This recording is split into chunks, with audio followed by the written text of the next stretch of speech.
ವೀಕ್ಷಕರೇ, ಈ ದಾಸಯ್ಯ ಇಕ್ಕೋದು ಅಥವಾ ದಾಸಯ್ಯವನ್ನು ಇಡುವುದು, ದಾಸಯ್ಯನ ಪೂಜೆ ಅನ್ನೋದು ಕೆಲವರು ಮನೆಗಳಲ್ಲಿ ಬಂದಂತಹ ಸಂಸ್ಕೃತಿ. ಸಾಮಾನ್ಯವಾಗಿ ಯಾರಿಗೆ ವೆಂಕಟೇಶ್ವರ ಮನೆ ದೇವರಾಗಿರುತ್ತೋ ಅಂಥವರಲ್ಲಿ ಈ ಪದ್ಧತಿ ಇರುತ್ತೆ. ಆದರೆ ವೆಂಕಟೇಶ್ವರ ಮನೆ ದೇವರಾಗಿರೋರಲ್ಲಿ ಎಲ್ಲರ ಮನೇಲೂ ಇರಲ್ಲ. ಯಾರ ಮನೇಲಿ ಹಿರಿಕರಿಂದ ಬಂದಿರುತ್ತೋ ಆಚರಣೆ ಅಂಥವರಲ್ಲಿ ಮಾತ್ರ ಈ ಒಂದು ಪದ್ಧತಿ ಇರುತ್ತೆ. ಈ ದಾಸಯ್ಯ ಇಡೋದು ಅಂತ ಹೇಳಿದ್ರೆ ಸಾಮಾನ್ಯಕ್ಕೆ ಶ್ರಾವಣ ಮಾಸದಲ್ಲಿ ಶನಿವಾರ, ಇಲ್ಲ ನವರಾತ್ರಿನಲ್ಲಿ ಇಡ್ತಾರೆ, ಇಲ್ಲ ಶ್ರಾವಣ ಮಾಸದಲ್ಲಿ ಶನಿವಾರ ಇಡ್ತಾರೆ. ಇಲ್ಲ ಅಂತಂದರೆ ಮನೆಗಳಲ್ಲಿ ಯಾವುದೇ ಶುಭ ಸಮಾರಂಭಗಳಾದರೆ, ಗೃಹ ಪ್ರವೇಶ ಆದಮೇಲೆ ಮಾಡ್ತಾರೆ. ಇಲ್ಲ ಮದುವೆ ಮುಂಜಿ ಅಂತ ಸಂಪ್ರದಾಯಗಳಿದ್ದರೆ ಮದುವೆ ಮುಂಜಿ ಸಂಪ್ರದಾಯಗಳು ಮುಂಚೆ ಮಾಡ್ತಾರೆ. ಹೆಣ್ಮಕ್ಳದಾದರೆ ಮುಂಚೆ, ಗಂಡು ಮಕ್ಳದಾದರೆ ಆಮೇಲೆ ಮಾಡುವಂಥ ಪದ್ಧತಿನೇ ಇರುತ್ತೆ, ಮನೆಗೆ ಬಂದಿರೋ ಸೊಸೆ ನೋಡ್ಕೊಳ್ಳಿ ಅಂತ. ಇದು ಅವರವರ ಒಂದು ಮನೆಯ ಆಚರಣೆಗಳಿಗೆ ಸಂಬಂಧಪಟ್ಟಿದ್ದು. ಹಾಗಾದರೆ ಈ ದಾಸಯ್ಯವನ್ನು ಇಡೋದು ಅಂತಂದರೆ ಏನು, ದಾಸಯ್ಯನ ಪೂಜೆ ಅಂದರೆ ಏನು ಅಂದರೆ ನಿಮಗೆಲ್ಲ ಗೊತ್ತಿರೋ ಹಾಗೆ ವೆಂಕಟೇಶ್ವರನ ಭಕ್ತರು ದಾಸಯ್ಯಗಳು ಒಂದು ಶಂಖ ಜಾಗಟ ಹಿಡ್ಕೊಂಡು ಶಂಖವನ್ನು ಊದುತ್ತಾ ಜಾಗಟೆಯನ್ನು ಬಡಿಯುತ್ತಾ ಒಂದು ಭವನಾಸಿ ಅಂತಿರುತ್ತೆ, ಒಂದು ಈ ಶೇಪಲ್ಲಿರುವಂಥ ತಾಮ್ರದ ಒಂದು ಪಾತ್ರೆ, ಆ ತಾಮ್ರದ ಪಾತ್ರೆಯನ್ನು ಕೊರಳಿಗೆ ಹಾಕ್ಕೊಂಡು ವೆಂಕಟೇಶ್ವರನನ್ನು ಸ್ಮರಿಸುತ್ತಾ ಎಲ್ಲ ಮನೆ ಮನೆಗೂ ಹೋಗಿ, ಸಾಮಾನ್ಯವಾಗಿ ಶ್ರಾವಣ ಮಾಸದಲ್ಲಿ ಬರ್ತಾರೆ, ಮನೆ ಮನೆಗೂ ಹೋಗಿ ಭಿಕ್ಷೆಯನ್ನು ತಗೊಳ್ತಾರೆ. ಭಿಕ್ಷೆ ಅಂದರೆ ಅವರು ಅನ್ನಗಿನ್ನ ತಗೊಳ್ಳಲ್ಲ, ಅಕ್ಕಿ ಬೆಲ್ಲ ಹಣವನ್ನು ತಗೊಳ್ತಾರೆ, ಇಲ್ಲ ಡ್ರೈ ಫ್ರೂಟ್ಸು ಫಲಗಳು ಆ ಥರ, ಅನ್ನಗಿನ್ನ ತಂಗುಳು ಮುಸ್ರೆ ಅಂಥರದನ್ನ ತಗೊಳ್ಳೋದಿಲ್ಲ. ಈ ಒಂದು ರೀತಿಯಲ್ಲಿ ನಡೆಯುವಂಥ ಈ ದಾಸಯ್ಯನ ಒಂದು ಆಚರಣೆಗೆ ಏನು ಮಾಡ್ತಾರೆ, ಮನೆಯ ಗೃಹಸ್ಥರು ಮುಂಚಿತವಾಗಿ ದಾಸಯ್ಯಂಗೆ ಹೇಳಿ ಬರ್ತಾರೆ, ಒಬ್ಬರು ಅಥವಾ ಇಬ್ಬರು ಬರ್ತಾರೆ. ಕೆಲವರು ಮನೆಗಳಲ್ಲಿ ಒಂದು ಶಂಖ ಒಂದು ಜಾಗಟೆ ಒಂದು ಭವನಾಸಿಯನ್ನು ಇಡೋ ಸಂಪ್ರದಾಯ ಇದ್ದರೆ, ಕೆಲವ್ರ ಮನೆಯಲ್ಲಿ 2 ಶಂಖ 2 ಜಾಗಟೆ 2 ಭವನಾಸಿಯನ್ನು ಇಡುವಂತಹ ಸಂಪ್ರದಾಯ ಇರುತ್ತೆ. ಪೂಜೆಗೆ ನಾನು ಹೇಳ್ತಿರೋದು. ಏನು ಮಾಡ್ತಾರೆ, ಹಿಂದಿನ ದಿನವೇ ಮಡಿ ಬಟ್ಟೆಯನ್ನು ಹಾಕಿ ಮಡಿ ನೀರನ್ನು ಹಿಡಿದು ಮನೆಯ ಗಂಡಸರು ಹೆಂಗಸರು ರೆಡಿಯಾಗಿರ್ತಾರೆ. ಆ ಒಂದು ಪೂಜೆಯ ದಿನ ದಾಸಯ್ಯನ ಇಡೋ ದಿನ ಅವ್ರು ಏನು ಮಾಡ್ತಾರೆ, ದಾಸಯ್ಯಂಗೆ ಹೇಳಿ ಬಂದು ಮನೆಯವರೆಲ್ಲರೂ ಅಭ್ಯಂಗ ಸ್ನಾನ ಮಾಡಿ ಮಡಿ ವಸ್ತ್ರವನ್ನು ಧರಿಸಿ ಮನೆಯ ಹಿರಿಯ ಗಂಡಸರು ಏನು ಮಾಡ್ತಾರೆ, ನಿತ್ಯ ದೇವತಾ ಪೂಜೆಯನ್ನು ಮಾಡ್ತಾರೆ.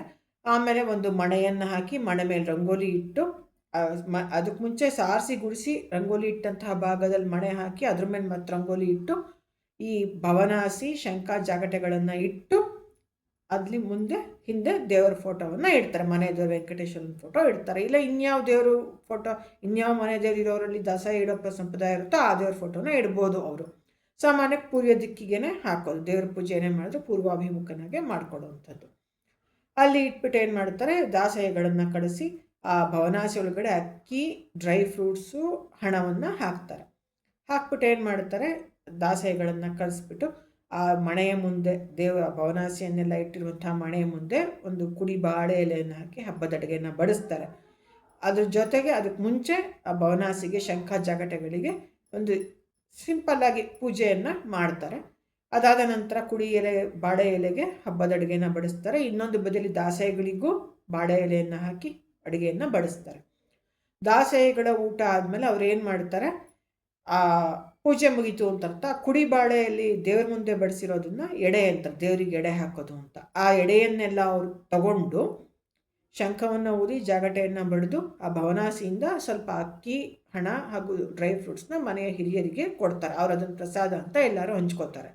ಆಮೇಲೆ ದಾಸಯ್ಯಗಳು ಮತ್ತೊಂದು ಸಲ ಶಂಖ ಊದಿ ಜಾಗಟೆಯನ್ನು ಬಡಿದು ಎಲ್ಲರಿಗೂ ಮನೆ ಮಂದಿಯವ್ರಿಗೆಲ್ಲ ಆಶೀರ್ವಾದ ಮಾಡ್ತಾರೆ. ಮನೆ ಮಂದಿ ಎಲ್ಲ ಹಿರಿಯರು ಕಿರಿಯರಾದ ಪ್ರತಿಯೊಬ್ಬರು ದಾಸಯ್ಯಗಳಿಗೆ ನಮಸ್ಕಾರ ಮಾಡಿ ಆಶೀರ್ವಾದವನ್ನು ತಗೊಳ್ತಾರೆ. ಅದಾದಮೇಲೆ ದಾಸಯ್ಯಗಳು ಅವ್ರ ಪಾಡಿಗೆ ಅವ್ರು ಹೊರಟೋಗ್ತಾರೆ. ಅವ್ರಿಗೆ ಯಥಾಶಕ್ತಿ ದಕ್ಷಿಣೆಯನ್ನು ಇಟ್ಟು ತಾಂಬೂಲವನ್ನು ಕೊಡಲಾಗುತ್ತೆ. ಅರಿಶಿನ, ಕುಂಕುಮ ಪ್ಯಾಕೆಟ್ಟು, ಹೆಂಗಸರು ಬಂದಿದ್ರೆ, ಅಕಸ್ಮಾತ್ ಬಂದರೆ ನನಗೆ ಗೊತ್ತಿಲ್ಲ, ವಿಳ್ಯದೆಲೆ, ಅಡಿಕೆ, ತೆಂಗಿನಕಾಯಿ, ಫ್ರೂಟ್ಸು ಮತ್ತು ಹಣವನ್ನು ಕೊಟ್ಟು ಈ ಎಡೆಯನ್ನು ಕೊಟ್ಟು ದಾಸಯ್ಯಗಳನ್ನು ಕಳುಹಿಸಿಕೊಡಲಾಗುತ್ತೆ. ಆಮೇಲೆ ಎಲ್ಲರೂ ಹಬ್ಬದ ಅಡುಗೆಯನ್ನು ಊಟ ಮಾಡ್ತಾರೆ. ಜೊತೆಲೇ ಮಾಡ್ಬೋದು, ಅವ್ರಿಗೆ ಹಾಕ್ದಾಗಲೇ ಅದ್ರ ನಂತರ ಎಲ್ಲರೂ ಕೂತ್ಕೊಂಡು ಊಟ ಮಾಡ್ಬೋದು. ಅವತ್ತೇನು ಒಪ್ಪತ್ತು ಮಾಡೋರು ಮಾಡ್ತಾರೆ, ಇಲ್ಲಾಂದರೆ ರಾತ್ರಿ ಫಲಾಹಾರವನ್ನು ಸೇವಿಸುವಂತಹ ಪದ್ಧತಿ ಇರುತ್ತೆ. ಇದೊಂದು ರೀತಿಯ ವಿಶಿಷ್ಟ ಆಚರಣೆ. ಇದರಿಂದ ಬಹುಶಃ ಹಿಂದಿನ ಕಾಲದಲ್ಲಿ ದಾಸಯ್ಯಗಳಿಗೆ ಒಂದು ನೆನಪಾಗಿ, ಮನೆ ದೇವರ ನೆನಪಾಗಿ ಈ ಒಂದು ವಿಶಿಷ್ಟವಾದ ಆಚರಣೆ ಬಂದಿರಬಹುದು ಅಂತ ಕಾಣುತ್ತೆ. ಇದು ಎಲ್ಲರಲ್ಲೂ ಇರಲ್ಲ, ಇದು ನಮ್ಮ ಭಾಗದಲ್ಲಿ ನಾವು ಕಂಡಂತೆ ಇರುತ್ತೆ. ಎಲ್ಲ ಜಾತಿಯವರಲ್ಲೂ ಇರುತ್ತೆ, ಆದರೆ ಏನಂದರೆ ಪೂರ್ವಿಕರಿಂದ ಹಿರಿಯರಿಂದ ಬಂದಿರಬೇಕು ಅಷ್ಟೆ. ಕೆಲವು ಕಡೆ ಏನು ಮಾಡ್ತಾರೆ, ಈ ದಾಸಯ್ಯ ಇಡೋ ಪದ್ಧತಿ ಇರಲ್ಲ, ಆದರೆ ಶ್ರಾವಣ ಮಾಸದಲ್ಲಿ ಶನಿವಾರನೋ ಅಥವಾ ಮನೇಲಿ ಏನಾದರೂ ಶುಭ ಕಾರ್ಯಗಳಿದ್ದರೆ ಯಾರಾದರೂ ಒಬ್ಬ ದಾಸಯ್ಯಂಗೆ ಏನೋ ಯಥಾಶಕ್ತಿ ಎಲೆಡಿಕೆ ಕೊಡೋದು, ಹಣ ಕೊಡೋದು, ದೇವ್ರಿಗೆ ಕೊಡೋದು ಬೇರೆ, ದಾಸಯ್ಯನಿಗೆ ಏನೋ ಒಂದು ಯಥಾಶಕ್ತಿ ತಾಂಬೂಲ ಕೊಡೋದು, ಹಣ ಕೊಡೋದು, ಈ ಥರದನ್ನು ಮಾಡುವಂಥ ಸಂಪ್ರದಾಯ ಇರುತ್ತೆ. ಇಷ್ಟು ದಾಸರ ಇಕ್ಕುವುದು ಅನ್ನುವಂಥ ಒಂದು ಆಚರಣೆ ನಮ್ಮ ಕಡೆ ಇರುವಂಥದ್ದು ಅಂತ ನಾನು ನೋಡಿರೋದನ್ನು ನಾನು ನಿಮಗೆ ಇವತ್ತು ಹೇಳ್ತಾ ಇದ್ದೇನೆ.